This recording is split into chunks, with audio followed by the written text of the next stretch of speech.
અત્યારે આખા ગુજરાત નહીં સમગ્ર દેશમાં રાંધણ ગેસની કિલ્લત એટલે કે અછત વર્તાઈ રહી છે. સરકાર તરફથી કે કોઈ ગેસ એજન્સી છે એમ નથી કીધું કે અમને સરકાર તરફથી મળતા પુરવઠામાં કોઈ કાપ આવ્યો છે. ગેસ કે પેટ્રોલ ડીઝલ એ આપણે ત્યાં ઉત્પન્ન થતું નથી. 80% જેટલું આપણે બહારથી મગાવવું પડે છે. શિવાલિક નામનું જહાજ ગેસનું એ હમણાં બપોરના 2 વાગ્યાની આળે ગાળે અહીંયા ગુજરાતના કચ્છના કંડલા બંદરે આવી જવાનું છે, નીકળી ચૂક્યું છે. જે જહાજ ઉપર તિરંગો ધ્વજ લહેરાતો હશે એને ડેમેજ કરવામાં નહીં આવે એવું ઈરાને કીધું કે આટલા યુદ્ધના સમયમાં પણ ભારતને ગેસ કે પેટ્રોલની જે સપ્લાય જે છે એ અટકી નથી. થોડું વહેલા મોડું થાય કારણ કે યુદ્ધ હોતા હૈ. નાગરિકોએ શું કરવું જોઈએ? કર કસર. અને બીજું બગાવતી સૂર નહીં અત્યારે ઉપસ્થિત કરવો જોઈએ. સરકાર ધ્યાન નથી આપતી ને ક્યાંય ગેસ મળતા નથી ને અફડાતફડી સરકાર ફેલ ગઈ છે. ભાઈ આ કુદરતી ઉપરથી આવેલું ઇમ્પોર્ટેડ સમસ્યા છે, આયાતી. કેન્દ્રીય મંત્રીએ કીધું છે કે રાંધણ ગેસ જે પાઇપલાઇન દ્વારા આપવામાં આવે છે એમાં કોઈ કચાશે નહીં રાખવામાં આવે, કોઈ કપાતે નહીં રાખવામાં આવે. પેનિક એટલે અફવા ફેલાવીને તમે 2 ઘડી આમ તમે ઉત્તેજના પ્રસરાવીને શું કરી જે કોઈ કરનારા છે એ ખરેખર આપણું પોતાનું સ્વગત નુકસાન કરી રહ્યા છે. અને આ એક જવાબદાર નાગરિક તરીકે આપણે આની ટીકા કરવી જોઈએ અને લોકોએ એને અવગણવું જોઈએ.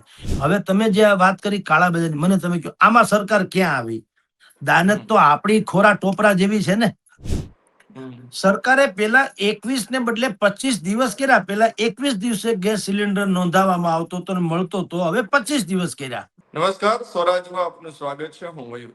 વાત કરવી છે ઈરાન અને ઇઝરાયલ વચ્ચે ચાલી રહેલા તણાવની. આ તણાવ વચ્ચે ભારત પર પણ આમની અસર જે છે તે પડી છે, કારણ કે જે યુદ્ધની સ્થિતિ છે તેમના કારણે ભારતની અંદર હવે જે રાંધણ ગેસ છે તેમની અછત વર્તાઈ રહી છે. તેમને જ લઈને અત્યારે લોકો જે છે તેમાં પણ મુશ્કેલીઓનો સામનો કરવો પડી રહ્યો છે, કારણ કે ઘણી જગ્યાએ રાંધણ ગેસ જે છે તે મળી નથી રહ્યા. અને તેમને જ લઈને આપણી સાથે વાત કરવા માટે આ વિષય ઉપર વરિષ્ઠ પત્રકાર જગદીશ્વર મહેતા જોડાયા છે. તેમની સાથે જ આપણે સીધી વાત કરીશું.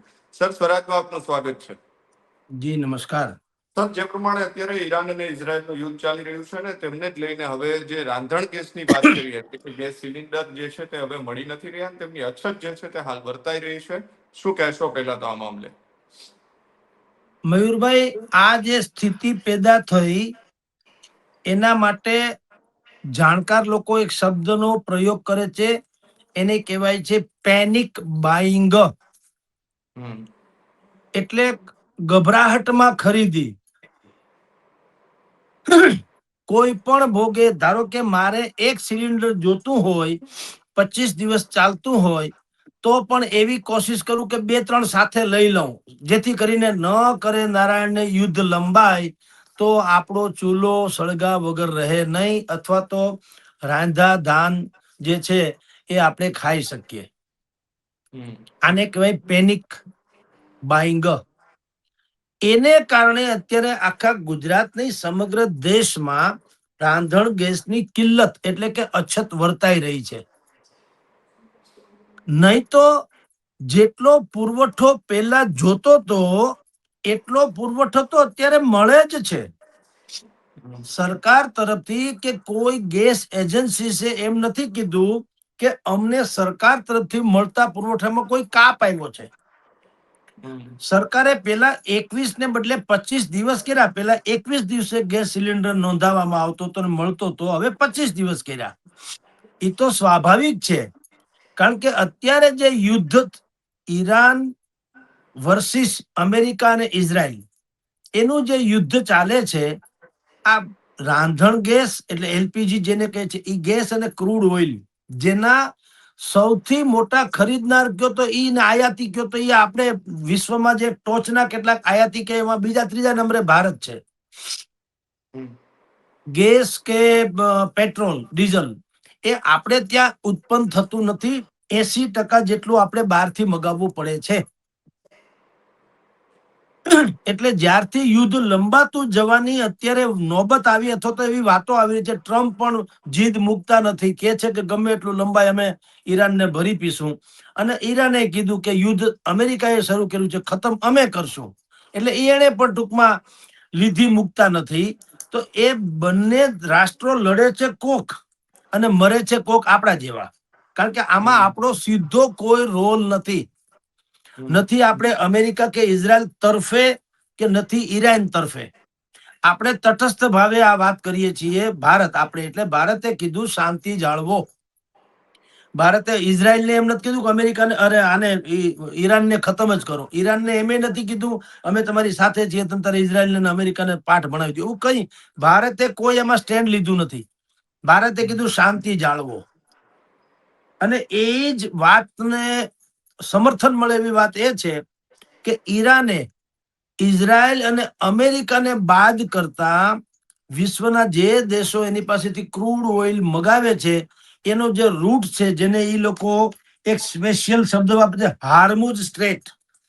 એટલે એક એવો રસ્તો જે સૌથી ટૂંકો છે, ત્યાંથી ઈરાન થી બહાર જવું હોય તો એ સૌથી 5, 7, 10 કિલોમીટરનો કહેવાય છે એવો જ રસ્તો છે. બાકી બધી બહુ લાંબી વિશાળ છે એ હાર્મેઝ રૂટ. એટલે ઈ તો ઈરાને ભારત સહિતના દેશો માટે તેની હાર્મ્યુઝ સ્ટ્રેટ જે કહેવાય છે એ ખુલ્લું કર્યું છે. આપણા માટે પ્રતિબંધ નથી.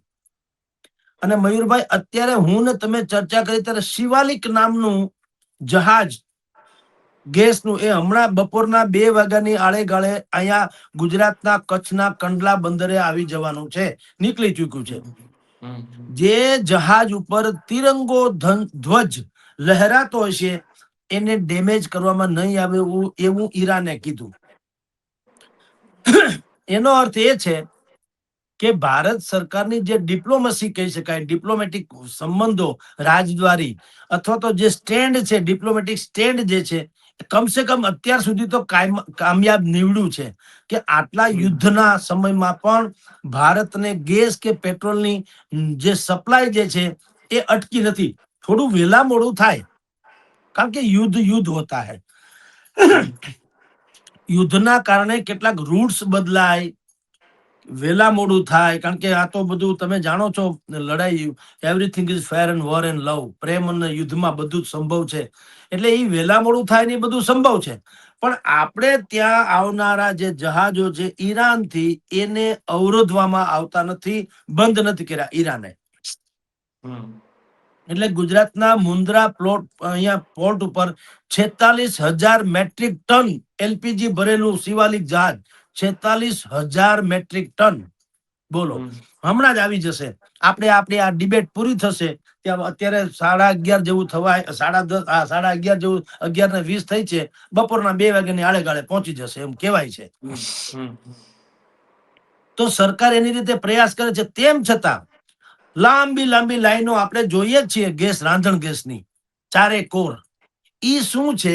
ઈ જેને આપણે મેં શરૂઆતમાં કીધું તે પેનિક બાઇંગ, ખરીદી. લોકોને ભરોસો ન હોય, કાલ ન કરે નારાયણને કંઈક ડખો થાય તો એકાદું સ્પેરમાં હોય તો વાંધો નહીં, એટલા માટે એક તો ઈ ખરીદી રહ્યા છે. બીજું, આપની જાણ ખાતર ખાલી આ પેનિક ખરીદીમાં ખાલી ગેસનું જ નથી હોતું. લોકોએ બીજા બધા પણ જે વસ્તુ, જે ઇલેક્ટ્રોનિક જેને કહી શકાય, તો ઇલેક્ટ્રોનિક ઉપકરણો, ગેસની સગળી જે ઇલેક્ટ્રોનિક આવે છે, જેને ઇન્ડક્શન સ્ટવ કહેવાય છે, એની પણ ખરીદી મોટા પાયે શરૂ કરી દીધી. બરાબર. ઇલેક્ટ્રોનિક જે ઇલેક્ટ્રિક થી ચાલે છે, તે જેમાં ઈંધણની જરૂર નહીં, કોલસા એના દ્વારા જે સગડીઓ ચાલે છે. કેટલાક લોકો રેસ્ટોરન્ટ થી માંડીને સામાજિક સંસ્થાઓ, ધાર્મિક સંસ્થાઓ, જે મોટા મોટા રસોડા કરીને અનેક લોકોના પેટ ઠારે છે, એ લોકોએ શું કર્યું? એને પણ આ ગેસના બાટલાની કિલ્લત એટલે કે અભાવ છે, એટલે લાકડાથી, છાણાથી, કોલસાથી કે ઇલેક્ટ્રિક ઉપકરણોથી રસોઈ બનાવવાનું શરૂ કરી દીધું, વૈકલ્પિક રીતે એમ. પછી ભારત સરકારે પણ અપીલ કરી છે કે ભાઈ પેનિક ખરીદી એટલે અફડાતફડીમાં ખરીદી ન કરો. હવે તમને કહું, યુદ્ધને અનેક રીતે જીતી શકાતું હોય છે, ખાલી સૈનિકથી નહીં મયુરભાઈ. સૈનિકો સરહદ, આપણે તો જો કે અત્યારે લડત સૈનિકોની પણ નથી, પણ આવી સ્થિતિમાં, યુદ્ધ જેવી સ્થિતિમાં પણ ભારત જેવા તટસ્થ દેશે, જેને યુદ્ધ આમ જુઓ તો સીધી રીતે કાંઈ લેવા દેવા નથી, ઝઘડે છે કોક, આપણે કારણે ઝઘડતા નથી, એને બધાને ડખો થયો છે જે છે તે. તો ભારત જેવા દેશે શું કરવું જોઈએ? એટલે એમાં કાંઈ પણ કરી શકે તો ભારત સરકાર કરી શકે, એના કરતા વધુ ભારતીય નાગરિકો કરી શકે. આપણે સમજદારી પૂર્વક અત્યારે જો દેશને મદદ કરીએ, એટલે કે ખોટી પેનિક ખરીદી ન કરીએ. તમે જુઓ અત્યારે ગેસના કાળા બજાર ચારેકો ચાલી રહ્યા છે, ને સરકારે દરોડા પડ્યા તો કોઈ પાસે જ્યાં 1-2 ગેસ સિલિન્ડર હોવા જોઈએ ત્યાં 20, 25, 200, 500 એવા સિલિન્ડર બધા મળી રહ્યા છે. હવે આ જે છે, તમે સ્વાભાવિક જ છે, કોઈ પણ સારી બેંક હોય ને, અદ્ભુત બેંક કહું છું, સારામાં સારી, એ બેંકમાં એક જ દિવસે, એક જ ઘડીએ બધા જ ખાતેદારો જઈને કે લાવો અમારા પૈસા, તો બેંક ઉઠી જાય, ભલે ગમે એવી સદ્ધર હોય. એવી હાલત અત્યારે થઈ છે, એટલે રાંધણ ગેસનો તમારી જાણ ખાતર અત્યારે અછત વર્તાઈ રહી છે. જી સર, નાગરિકો તમે કહ્યું કે જે પેનિક જે ખરીદી જે છે તે કરી રહ્યા છે, તેમના કારણે આ પરિસ્થિતિ થઈ છે. તો આ બધાની વચ્ચે જે યુદ્ધની પરિસ્થિતિ છે અને રાંધણ ગેસની અછત ક્યાંક ક્યાંક વર્તાઈ રહી છે, તો એની વચ્ચે નાગરિકોએ શું સાવધાની જે છે તે દાખવવી જોઈએ?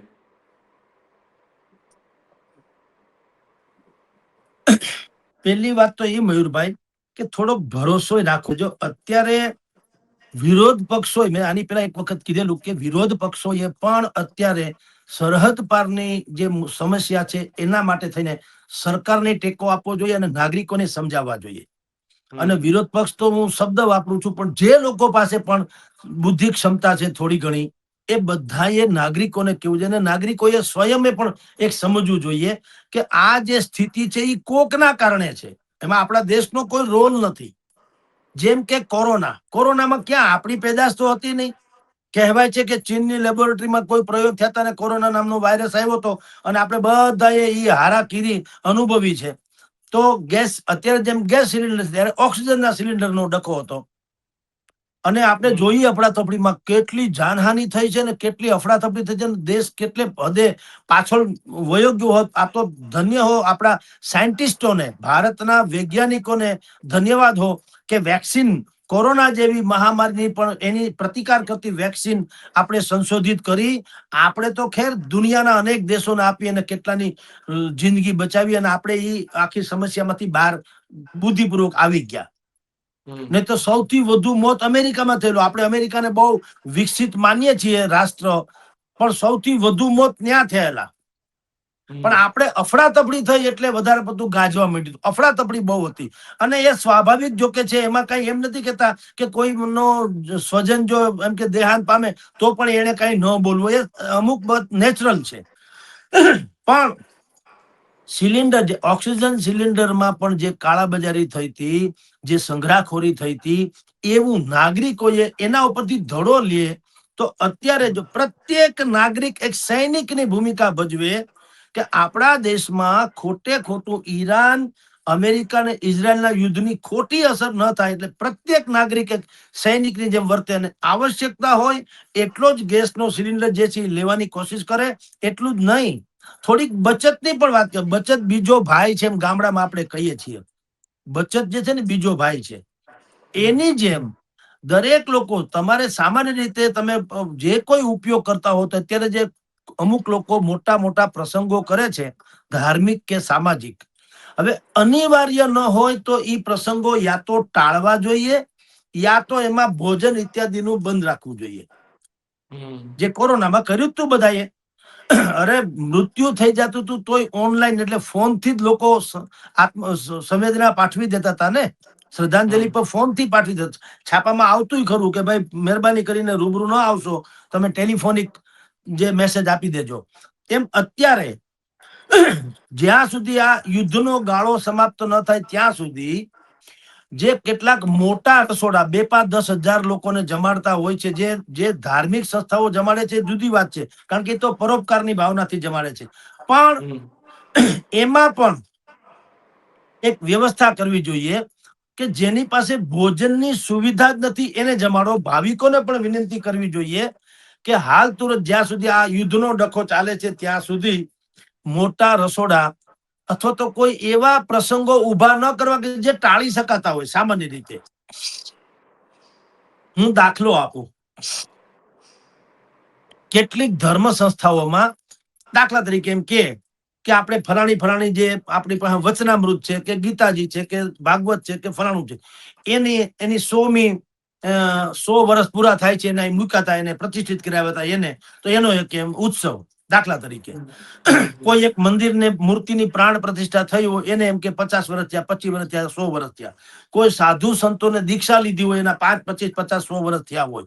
એવા જે અનુસંધાનોના ટાંકીને જે ઉત્સવો કરવામાં આવે જે ખરેખર અત્યારના સંજોગો જોતા ન કરીએ તો કઈ બહુ વાંધો નથી આવતો.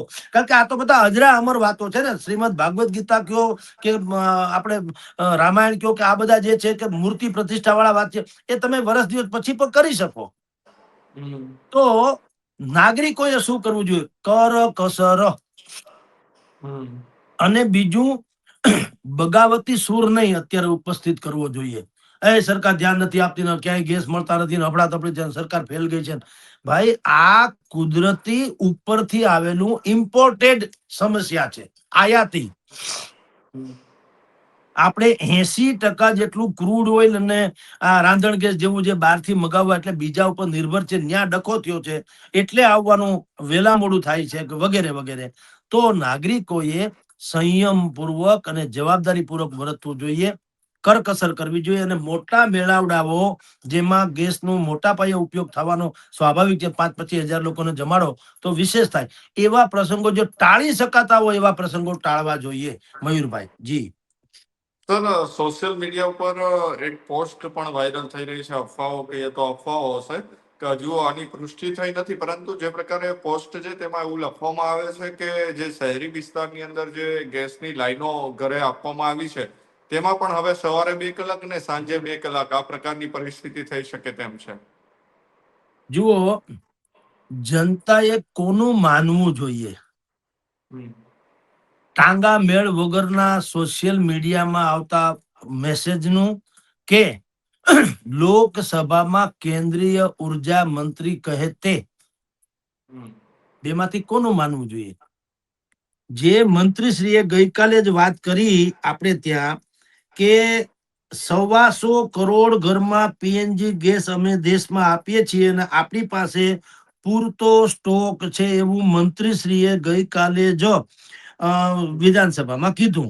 અને એટલું જ નહીં, એને એમ પણ કીધું કે ખાલી ઈરાન નહીં, ખાલી કુવેત કે આરબ અમીરાત નહીં, યુએઈ નહીં, આપણે એટલે કે ભારત વિશ્વના 41 દેશો 41 40 ને 1 41 દેશો પાસેથી પેટ્રોલ ડીઝલ વાયા મીડિયા મગાવીએ છીએ. એમાં અમેરિકા આવી જાય, રશિયા આવી જાય. બીજું, દરેક સરકાર જે છે ને એની પાસે બહુ દૂરંદેશી ભરી વ્યવસ્થા તો હોય જ છે. અત્યારે તમે ને હું જે કહીએ છીએ ઘટી ગયું આ સ્ટોક ખલાસ થવાની તૈયારીમાં છે, એવું નથી હોતું. દરેક દેશ પોતે અમુક રિઝર્વ જેમ ફંડ રાખે છે, રિઝર્વ સોનું રાખે છે, એવી રીતે આ જીવન આવશ્યક ચીજ વસ્તુઓના ઓલામાં આવે એટલે ક્રૂડ ઓઇલ કે એલપીજી એના પણ એ લોકો સંગ્રહ કરી રાખતા હોય છે. ઈ ક્યારે યુદ્ધ જેવા સમયગાળામાં કામ લાગે. સંપૂર્ણપણે ક્યાંક પુરવઠો જો માની લો કે ભારતને મળતો બંધ જ થઈ જાય, 2 ઘડી માની લ્યો, જે આ લોકો કે છે હોર્મુઝ સ્ટ્રેટ, હવે એ ધારો કે બંધ જ થઈ જાય, જ્યાંથી બધા જહાજો આવે છે વિશ્વભરમાં જાય છે ઈરાન થી પેટ્રોલ ડીઝલ ભરીને, જે એક જ રૂટ છે, માની લો કાલ સવારે બંધ થઈ જાય તો શું? તો આપની જાણ ખાતર દરેક દેશ પાસે, ખાલી ભારત તો છોડો, દરેક દેશ પાસે એ પ્રકારના રિઝર્વ ફંડ હોય છે. આપણે મયુરભાઈ આપની જાણ ખાતર ટ્રમ્પ જે છે એને એક તો પેલા 30 દિવસ સુધીની મહેતલ આપી છે રશિયાથી આપણને પેટ્રોલ ડીઝલ ખરીદવાની. 30 દિવસની આપણે ધારીએ એટલું ખરીદી શકીએ. આ ઉપરાંત આપણી પાસે રિફાઇનરી સ્ટોક સહિત 74 દિવસ 74 દિવસ ચાલે એટલો સ્ટોક છે. ભારત પાસે 3.9 crore barrel 3.9 crore barrel crude oil અત્યારે છે. એ જથ્થો છે એ 9-10 દિવસનો છે. બાકીનો મેં જે તમને રિફાઇનરી સ્ટોક કીધો છે એ 2 ગણો તો 70-74 દિવસ ચાલે એટલો આવો પુરવઠો અત્યારે છે. આપની જાણ ખાતર સૌથી વધુ સ્ટોક જે છે એ 230 દિવસનો જાપાન પાસે છે, જે 95% આયાત ઉપર નિર્ભર છે. એની પોતાની પાસે અહીંયા ક્રૂડ ઓઇલ બનતું નથી, પણ તેમ છતાં એને સ્ટોક રાખ્યો છે 230 દિવસ ચાલે એટલો. 32.4 crore barrel, 32 crore barrel Japan પાસે છે. ચીન પાસે 110 કરોડ બેરલ છે, 90 દિવસ ચાલે. અમેરિકા પાસે 85 દિવસ ચાલે એટલો 41 કરોડ બેરલ છે. ભારત પાસે પણ 25 કરોડ બેરલ છે અને 50-60 દિવસ ચાલે એટલો સ્ટોક છે. એટલે અફવાઓ તમે જે કીધું ને કે લોકો અફવાઓ કે હવે એલપીજી બંધ થઈ જશે, કેન્દ્રીય મંત્રીએ કીધું છે કે રાંધણ ગેસ જે પાઇપલાઇન દ્વારા આપવામાં આવે છે એમાં કોઈ કચાશે નહીં રાખવામાં આવે, કોઈ કપાતે નહીં રાખવામાં આવે. અને આપણે ત્યાં અત્યારે ચાલે જ છે. ઇવન હું તમને ચર્ચા કરું, મારા ઘરમાં જ આ પાઇપલાઇન થી જ આવે છે ગેસ, ક્યાંય બંધ નથી થયો, સમજી લો. પણ હવે જે અફવા ફેલાવી છે ને શું છે, તો ઈ કરવાથી ગલગલિયા થાય છે. તમે પેનિક ઉભી કરો છો. નો ડાઉટ કદાચ થાય ખરું, 2 ઘડી માની લ્યો, આ તો યુદ્ધ છે અને એ પરદેશી યુદ્ધ છે ને, આપણા દેશનો કોઈ રોલ તો છે નહીં, તો કદાચ કરવું પડે ને. મારા ને તમારા ઘરમાં ધારો કે કોઈ અણછાતો, આપણો પગાર લિમિટેડ છે, હવે એમાં બીજું કોઈ ખર્ચો કોઈ આવી જાય, શિક્ષણ થી માંડીને આરોગ્યને લગતો કે હોસ્પિટલ લગતો ખર્ચો આવી જાય, તો આપણે કાપ નથી મૂકતા ઘરમાં? મોજશોખ કરવાનો હોય તો નથી આપણે કહીએ આપણે ફરવા નથી જવું, શું કામ? એ પૈસા આપણે હોસ્પિટલમાં વપરાઈ ગયા. તો એ તો એક સ્વાભાવિક વાત છે, એમાં પેનિક નો ક્યાં પ્રશ્ન આવે? એટલે જે લોકો પેનિક પ્રસરાવે છે કે ભાઈ આમાં કાપ આવશે, એમાં, અરે ભાઈ આવશે નહીં. તમારે એમ લખવું જોઈએ કે ન કરે નારાયણને કાપ આવે તો પણ તમારે સંયમ જાળવ્યો, કારણ કે આ દેશનો પ્રશ્ન છે. જવાબદાર વ્યક્તિઓએ તો એવી વાતો કરવી જોઈએ કે ભાઈ સંભવ છે કે ગેસ સિલિન્ડર મળતા કદાચિત એકાદ દિવસે મળે અથવા ન મળે, એવું બને, એમાંય કાપ આવે. તમારે પાઇપલાઇન થી ગેસ આવે છે, એમાંય સંભવ છે કાપ આવે તો આવે, કારણ કે ગેસ કે રાંધણ ગેસ કે પેટ્રોલ તમે ને હું તો પેદા કરતા નથી. એ ભારતમાં બહુ એટલું મોટું પેદા નથી થતું. નહીતર આપણે ગુજરાતમાં, મહારાષ્ટ્રમાં 2-3, આસામમાં ડિગબોય કે આસામમાં, પછી ગુજરાતમાં ને મુંબઈમાં જ્યાં તેલના કુવા છે ખરા, પણ 10-15% જ નીકળે છે. જરૂરિયાત જેટલી છે એની કમ્પેરમાં. આપણે અત્યારે રાંધણ ગેસની વાત તમને કરીએ તો પર ડે, એવરી ડે, દૈનિક 80,000 મેટ્રિક ટનની જરૂર પડે છે ભારતને. 80,000 મેટ્રિક ટન. અને જે શિવાલિક નામનું આવી રહ્યું છે, મેં તમને કીધું એમ 96,000 મેટ્રિક ટનનું આવી રહ્યું છે હમણાં જ, જે આવવાનું છે અહીંયા બપોર સુધીમાં. અને એ પાછો પુરવઠો આ એક જ શિવાલિક નહીં, એવા આવી જ રહ્યા છે જહાજ. આપણે ટૂંકમાં પુરવઠો સરકારે કીધું એ પ્રમાણે થોડોક ભરોસો રાખીએ, કારણ કે એના સિવાય છૂટકો નથી. પેનિક કરીને હું ને તમે કઈ પામવાના નથી, ઉલટાનું આપણે અરાજકતા સર્જીશું. જે કોઈ લોકો પેનિક સર્જે છે, અફવાઓ કરે છે, એનાથી નુકસાન તો વ્યક્તિગત આપણને બધાને થવાનું, કારણ કે અફડાતફડીમાં લોકો જેની પાસે પૈસા હશે એ વધારે પ્રમાણમાં ખરીદી લેશે. અત્યારે તમારી જાણ ખાતર જે ઇન્ડક્સ સ્ટવ કહેવાય છે, ઇલેક્ટ્રોનિક સ્ટવ, બજારમાં જાવ ઈ પણ નથી મળતા, બોલો. અને કિંમત એની 200-500 વધી ગઈ હતી એના કરતા, મૂળ કરતા. તો પેનિકમાં, પેનિક એટલે અફવા ફેલાવીને તમે 2 ઘડી આમ તમે ઉત્તેજના પ્રસરાવીને શું કરી, જે કોઈ કરનારા છે ખરેખર આપણું પોતાનું સ્વગત નુકસાન કરી રહ્યા છે. અને આ એક જવાબદાર નાગરિક તરીકે આપણે આની ટીકા કરવી જોઈએ અને લોકોએ એને એને અવગણવું જોઈએ. એવી અફવાઓ, માથામેળ વગરની અફવાઓ જે સોશિયલ મીડિયામાં આવે એને ઉપર બહુ ધ્યાન ન આપવું જોઈએ. આનો એક જ અત્યારે ઈલાજ છે તમારી જાણ ખાતર, કરકસર. અને સરકારથી માંડીને તંત્રને એને અત્યારે થોડો સહયોગ આપવો જોઈએ. એ પાછો આપણા હિતમાં છે. હું ધારો કે મારી પાસે સગવડ છે, હું 5 સિલિન્ડર લઈ આવું, એનો અર્થ એમ છે કે મારી બાજુમાં કોઈ ગરીબ માણસ રહેતો હશે, એને 4 માંથી એકે મળવાના નથી. તો ઈ કોઈ સારી વાત તો છે નહીં ને. મારી પાસે 5 રૂપિયા છે ને હું લઈ આવું એટલે મૂછે તા દઈને ફરવાની ક્યાં જરૂર છે? ઉલટાનું તમે તો નુકસાન કર્યું છે. જે ગરીબના ચૂલા હાવ ઠરી જાય છે, અથવા તો જે આવશ્યક જે છે, જે હજારો લોકોને, દર્દીઓને જમાડે છે, વૃદ્ધાશ્રમોમાં ચાલે છે, નાના બાળકો માટે છે ભોજન ઇત્યાદિમાં વપરાતું, એ લોકોને નહીં મળે એવું થશે. એટલે પેનિક જે સોશિયલ મીડિયામાં ફેલાવે છે, સરકારે તો એને લોખંડી રીતે દાબી દેવું જોઈએ. તમારી જાણ ખાતર મયુરભાઈ, લોકો કેરબા લઈને, પ્લાસ્ટિક થી માંડીને કેરબા લઈને પેટ્રોલ પંપે જાય છે કે અમને આમાં પેટ્રોલ નાખી દો, ડીઝલ નાખી દો. સરકારે, કેન્દ્ર સરકારે એડવાઇઝરી બહાર પાડવી પડી, પેટ્રોલ પંપ જોગ, કે ભાઈ કોઈએ આવી રીતે ખુલ્લામાં કોઈને આપવું નહીં. શું કામ? એક તો ઈ અણુબોમ્બ જેવું છે, તમે ઈ ઘરે લઈ જાઓ છો પ્લાસ્ટિકના કેરબામાં, ગમે ન કરે નારાયણને ક્યાંક આગ લાગે તો હાહાકાર મચી જાય એમ છે. આ તો ચારેકોર વિસ્ફોટ થઈ જાય એવી પરિસ્થિતિ. બધા લોકો પેટ્રોલ ડીઝલ જો પોતાના ઘર ઘરમાં સંઘરી રાખે અને ન કરે નારાયણને કંઈક ડખો થયો, કોઈ તણખો બણખો લાગી ગયો તો હાલત કેવી થાય? એટલે આમાં કરાય શું મયુરભાઈ?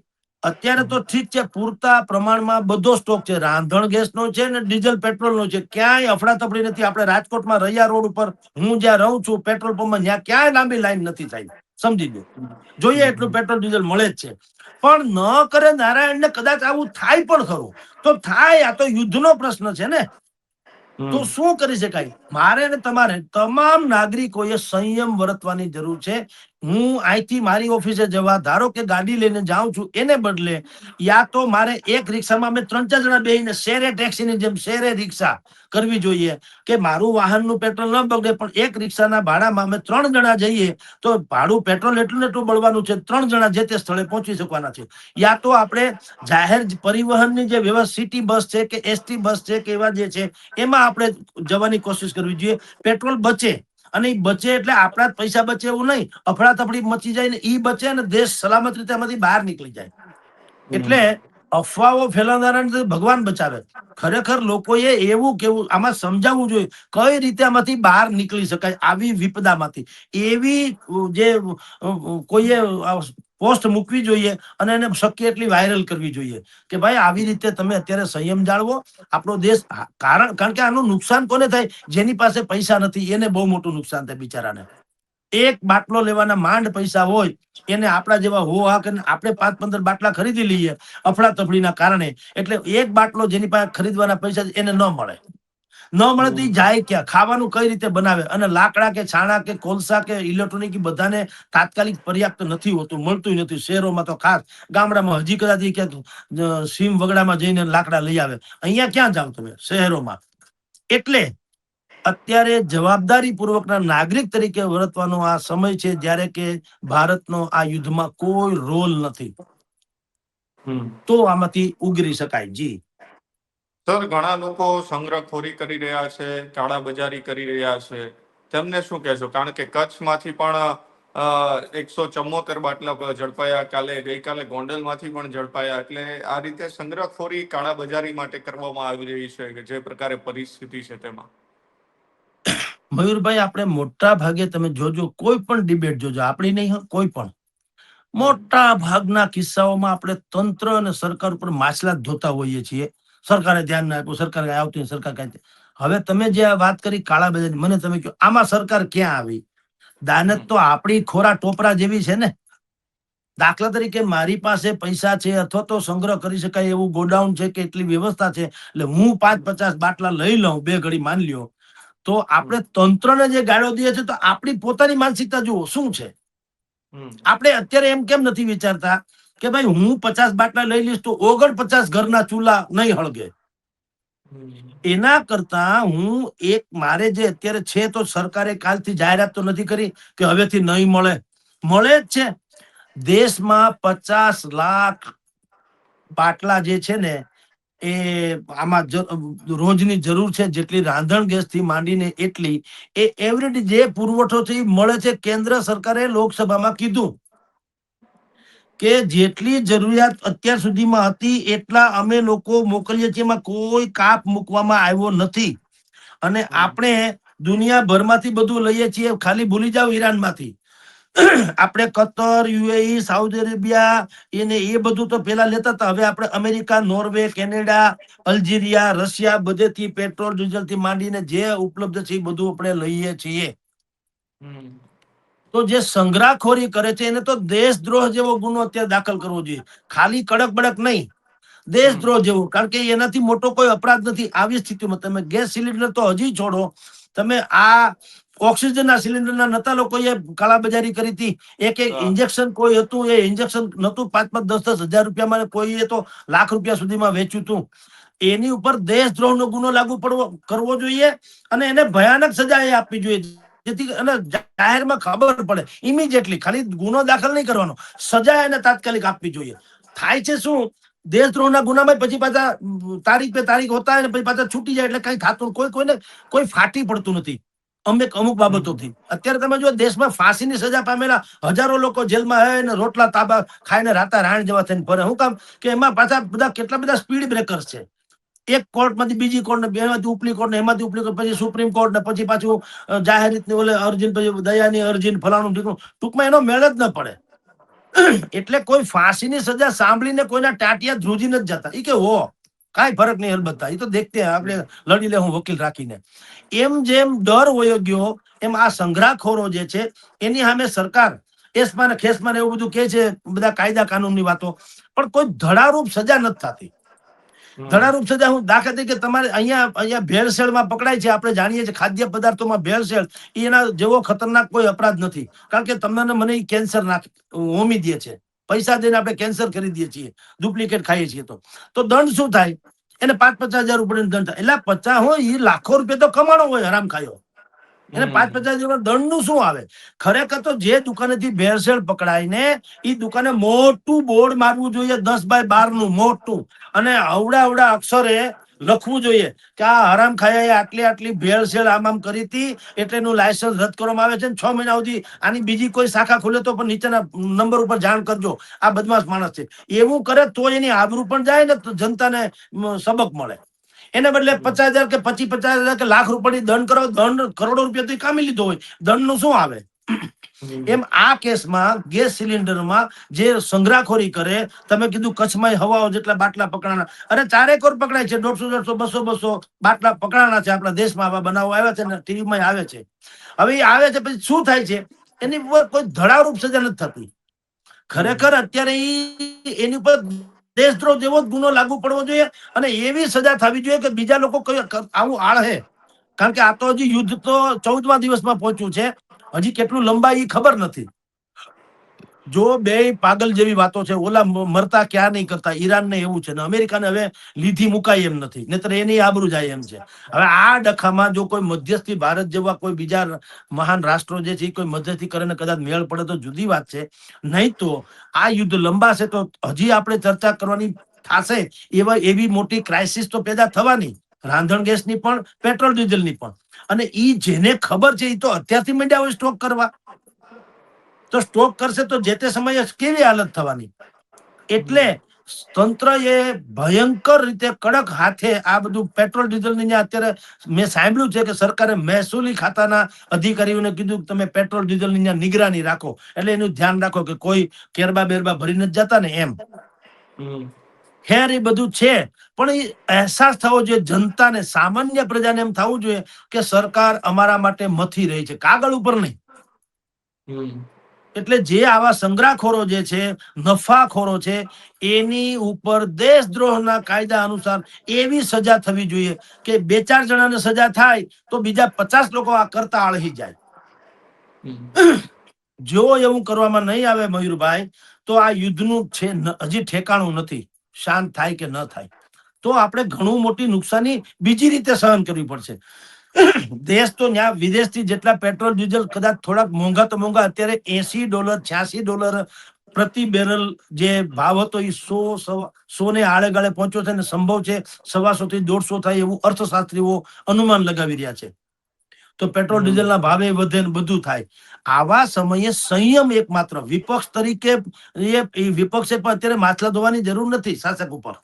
150 રૂપિયા થઈ ગયું પેટ્રોલ ડીઝલ, આમ થઈ ગયું, દારૂ છૂટથી મળે છે ને એવી ગોકાકાણી અત્યારે ન હોય. કારણ કે ઝઘડો તમારે કોની સામે છે? વિશ્વ સામે છે. ભારત અને ભાજપ બે વચ્ચેનું અંતર જે છે ને એ દરેકે સમજવાની જરૂર છે. આ ભાજપનો ડખો નથી, ભારત અને બીજાનો આને પ્રોબ્લેમ છે. તો આપણે બધા ભારતીયો તો છીએ ને. કોઈ હું 10 લઈ લઉં સિલિન્ડર તો તમારું શું ઈ મારે વિચારવું કે નહીં? અને એમાં સરકાર ક્યાં આવી? જેમ તમે કીધું કચ્છમાં લ્યો 125 જેટલા સિલિન્ડર પકડાણા, એમાં આપણે તંત્રની ઉપર જે માસલા જોઈએ, તંત્ર બેવકૂફ છે ને નથી, આ તંત્રએ હવા લઈ લેવાનું કીધું છે નહીં, તો લઈ લીધા ને જેને લીધા એને સંગ્રહ કરી રાખે કે નહીં, અને એ 3500 નો બાટલો વેચે છે કે નહીં, જે 1000 રૂપિયા વેચવાનો એ 2500 3500 રૂપિયા વેચે છે, તો ઈ ગુનો કોણ? ઈ તો પ્રજાએ કર્યો છે, જે લોકો જેને કર્યો હોય એને, એમાં ક્યાં તંત્ર આવ્યું?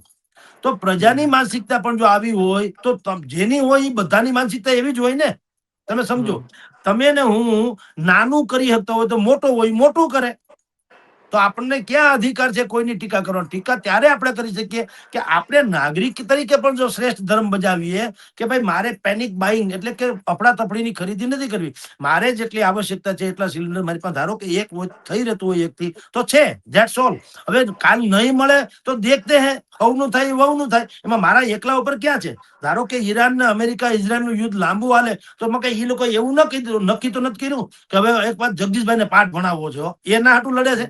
જગદીશભાઈ છે કે નહીં એને ખબર ન હોય. એમ દરેક નાગરિકે સમજવું જોઈએ કે આ તમારા ને મારા માટે યુદ્ધ નથી, આપણી સામેનું યુદ્ધ છે, તો આપણે બધા સંપી જઈએ તો વાંધો નહીં. આમ તમારી જે સંપમાં જંપ જેવી વાતો છે, સાવરણો છે ને, સાવરણો એ સળી બધી ભેગી થાય ને તો કચરો સાફ કરે, પણ એ પોતાને તમે આમ તોડી નાખો તો એ સ્વયં કચરો થઈ જાય, એ પોતે કચરો થઈ જાય. જ્યારે કે જો એ આખી હોય ને સંપીલી હોય તો ઈ કચરો, એ બધા કચરાને સાફ કરી નાખે. એમ આપણે અંદરો અંદર પેનિક બાઇંગ એટલે કે અફડાતફડીની ખરીદી અથવા સંગ્રહખોરી અથવા નફાખોરી, એ દ્રષ્ટિકોણથી આપણે બધું મનસું સંગ્રહ કરવા તો યુદ્ધની જગ્યાએ રહેશે, આપણે ગ્રહ યુદ્ધમાં પલટાઈ જશે બધું સ્થિતિ, અને ઓર મુસીબતમાં આપણે મુકાશું. વાસ્તવિકતા કરતા કલ્પના વધુ ભયાનક હોય છે, અને આ કાલ્પનિક ભય જે છે એ આ સંગ્રહખોરો અને નફાખોરો જે છે એનો લાભ ઉઠાવે.